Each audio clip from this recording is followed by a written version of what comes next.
Hello everybody, welcome back to another video, and today, as you can see up the top here, we are ranking Slipknot's albums.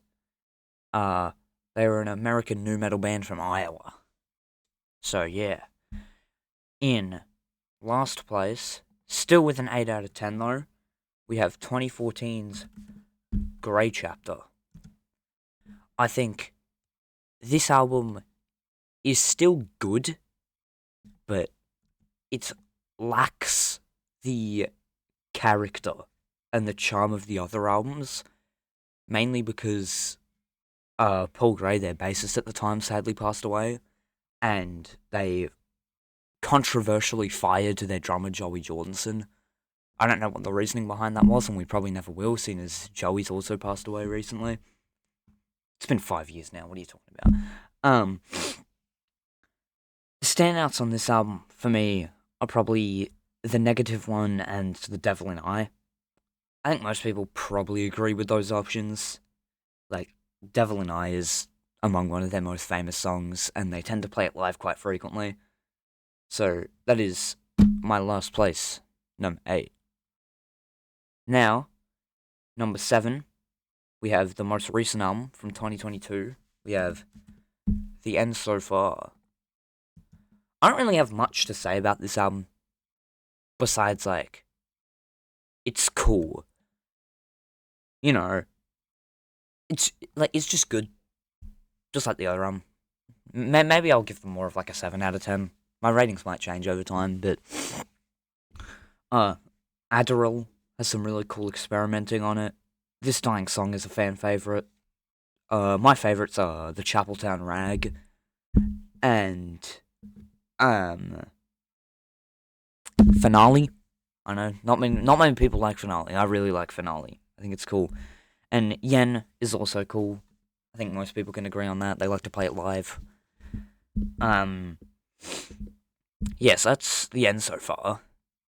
Now, this next one is going to be very controversial with with my placement. But I've gone for 2004's Volume 3, The Subliminal Verses. Now, this was, according to diehard metalheads, the year that Slipknot sold out. Probably not as bad as on, like, the Grey Chapter, but, you know, they had a lot softer songs on this album.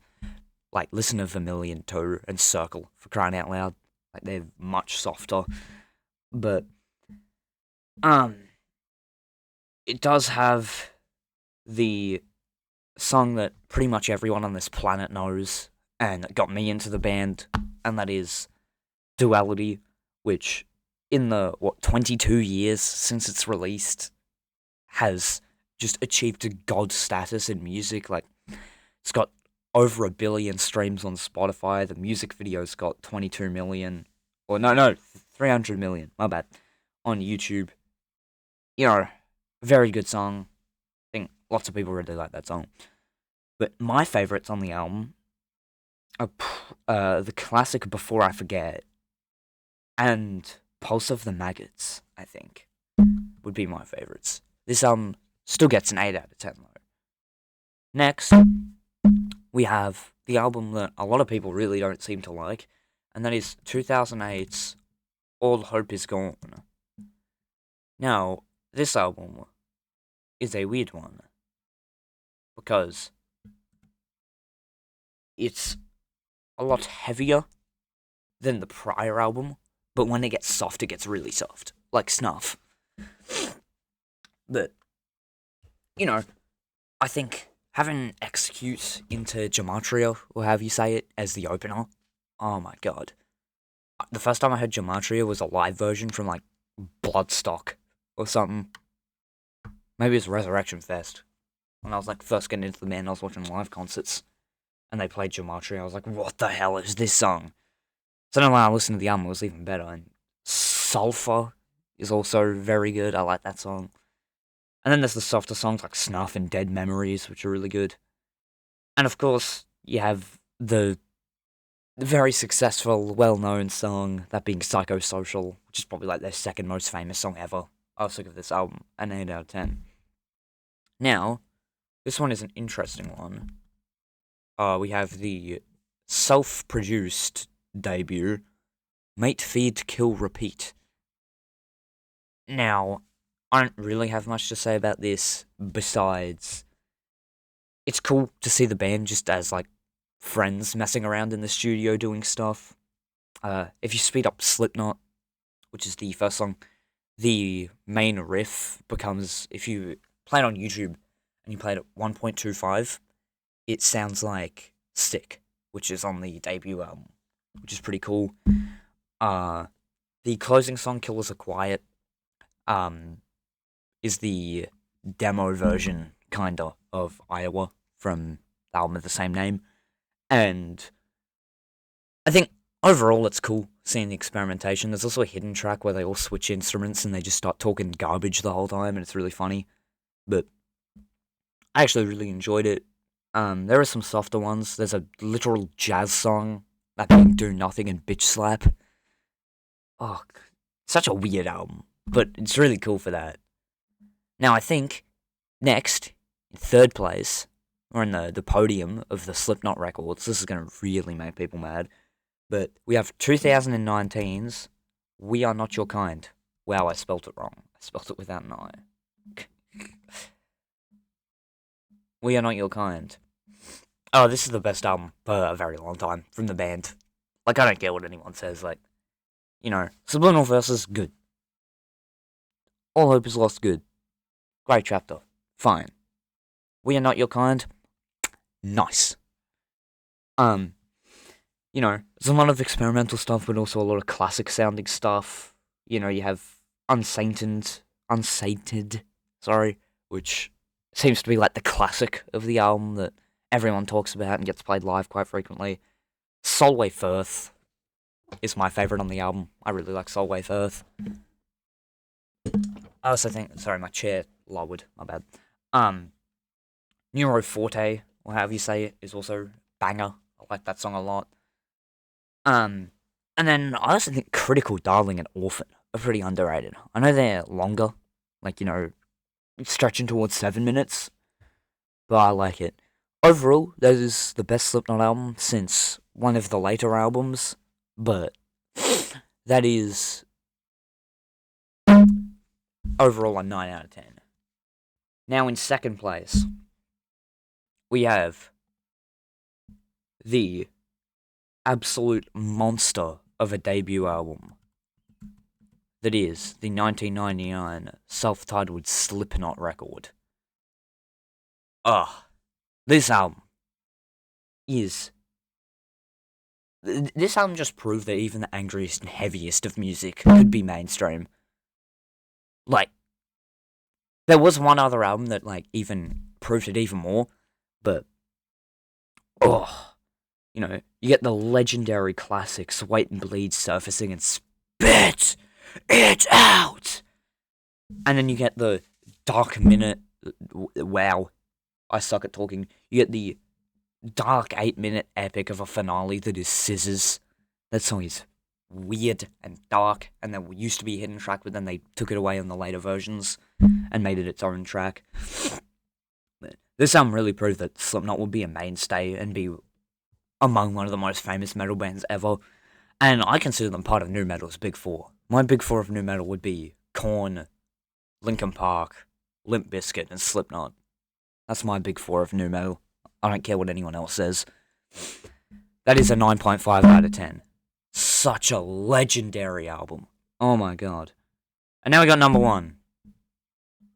Iowa. I don't think anyone saw it. I think everyone saw this one coming. Named after the state that the band's from. They basically just wanted to leave because they all hated each other. So it's like literally probably the angriest album I've ever listened to. Displays their anger towards the world through brutal lyrics and heaviness. Like, the first thing you get on the album is 515, which is Iowa's area code. I think Demond specifically. But it's Sid Wilson, I believe, the DJ of the band, breaking down after the death of his grandpa, and then recorded it because apparently that's normal. And then that goes into the arguably the heaviest song, People Equals Shit, which, listen to the name, it sounds like they hate everyone, and that people are the biggest shitheads on earth. Because, I mean, it's kind of true. And then you get so many other good songs, Disaster Piece being about how Corey Taylor, the lead singer, was bullied at school and he wants to kill his bully in the most brutal way fashion. The Heretic Anthem, the lyrics, you're 555, I'm 666, is meant to be a religious thing, and how number 5 is mankind and number 6 is the devil, and how the record labels treat Slipknot like they're the devil because they're not, radio friendly. Everything Ends is about Corey Taylor's suicide attempt. I know that's pretty dark. Metabolic is part 2 of Diluted from the first album, and it is about Corey Taylor's father, well, lack of a father, who just never showed up in his life for whatever reason. I think New Abortion is about how the new generation is cooked, basically, at that point in time. God, how the lyrics to that song are... Jeez. And then you get the 15-minute closing track, Iowa, where during the recording, Corey Taylor's drunk out of his mind, cutting himself with glass. And the song's also about fucking a corpse. Like, what? What were these guys on, bro? This album, I think, was their first debut at number 1 as well. I believe All Hope Is Gone, The Grey Chapter, and We Are Not Your Kind also went to number 1 pretty quickly. But I think it's one of the darkest albums ever. Like, this and Korn's debut, for me. I haven't really listened to, 9 Inch Nails or anything, so I will listen to those at some point. But very, very dark stuff on this album. And very, very angry stuff. I'd say the first 2 albums are 2 of the angriest albums ever. So, to recap, got Grey Chapter in last place. I still think it's good, just misses some of the character the older albums have. The end so far, it's just good. Got some cool experimental stuff, but it's just good. Subliminal Verses fell off after the first 2 albums, but still a good album. All Hope Is Gone, biased because it's heavier. Mate, Feed, Kill, Repeat. Cool seeing the guys just as young men, chilling. And then, 3rd place, We Are Not Your Kind. Bit more of a return to form kind of album while keeping the melodic stuff in and experimenting a little. Slipknot, legendary debut record. I think lots of people will actually say that this is their number 1 album. Pardon me. Lots of people say this is the number 1 album, so, I mean, they're not wrong, I think it depends what mood I'm in. And then you get Iowa, it's just a dark, heavy masterpiece. I seem to be glazing the album a bit, but, it's my opinion, fuck yours. No, I'm joking. But post your opinions and rankings below. So, that's the end of this one. If the video seems a bit sloppy or anything, it's because I've never done, an album ranking video before. So, yeah. But, have a good day, leave a like and subscribe, post your rankings below, and I will see you all in the next one. Bye-bye, motherfucker.